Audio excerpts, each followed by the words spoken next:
Урматтуу бак сүйүүчүлөр, күздө мөмөлүү бактарды эмне үчүн дарылайт? Бүгүн ошол боюнча сөз кылалы дегенбиз. Күзгү дарылоонун негизги максаты булар кайсылар? Бактарды кыш мезгилине даярдоо, ар кандай зыянкечтердин жана илдеттердин жайгашысын алдын алуу жана мөмө бере турган бактардын кийинки жылы жакшы түшүм берүүсүнө шарт түзүү болуп саналат. Бул иштерге кургак бутактарды кыркуу, жерди жумшартуу, кышка чейин азыктандыруу жана коргоочу дарылоо иш-чаралары кирет. Күзгү агротехникалык иш-чаралар төмөнкүлөрдү камтыйт. Алар кургак бутактарды кыркуу, орукчан же сынган бутактарды кесүү.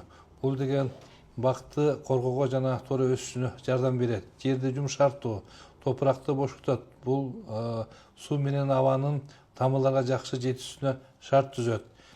Кышка чейинки азыктандыруу, фосфор жана калийге бай минералдык жер семиргичтер менен азыктандыруу дарактын кышка туруштук берүүсүн камсыз кылат. Коргоочу дарылоо булар эми өзүңүздөргө белгилүү болгондой зыянкечтерге жана ар түрдүү илдеттерге каршы жүргүзүлөт.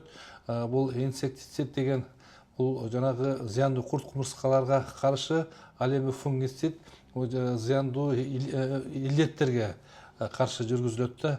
Бул эми күз айында жүргүзүшүнүн себеби бул жанагы эмеде дарактын кабыгынын ичинде жанагы зимующий фаза деп коет, баягы кышта кыштоочу зыяндуу курт кумурскалар кыштайт да, ошого каршы колдонулат. Буну ошо стволду полный баардыгын дарылап салыш керек. Бул мочевина болбосо мочевина карбамид деп коебуз, 5-7%.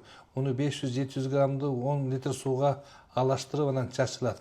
Негизинен суук түшө баштаганда зыяндуу курт кумурскалар дарактын ылдыйкы бөлүгүнө чогулуп баштайт да.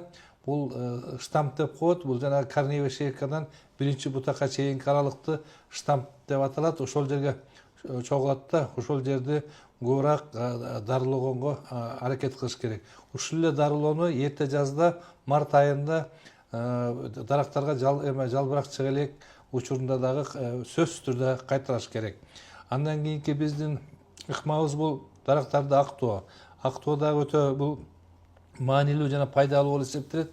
Бул дагы жанагындай зыяндуу курт кумурскаларга каршы жүргүзүлөт. Ошондой эле жанагы күндөн күйүп калышына, жанагы перепад температуранын кескин өзгөрүшүнө өтө маанилүү жана таасирдүү болуп эсептелет.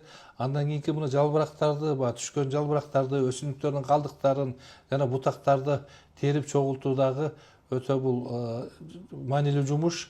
Ошо чогултуп алгандан кийин аны сөзсүз түрдө өрттөп салыш керек. Себеби ошол жалбырактардын арасында, чогулткан жалбырактардын арасында ошо зыяндуу зыянкечтер болушу мүмкүн жана ар түрдүү илдеттер ичинде калышы мүмкүн да.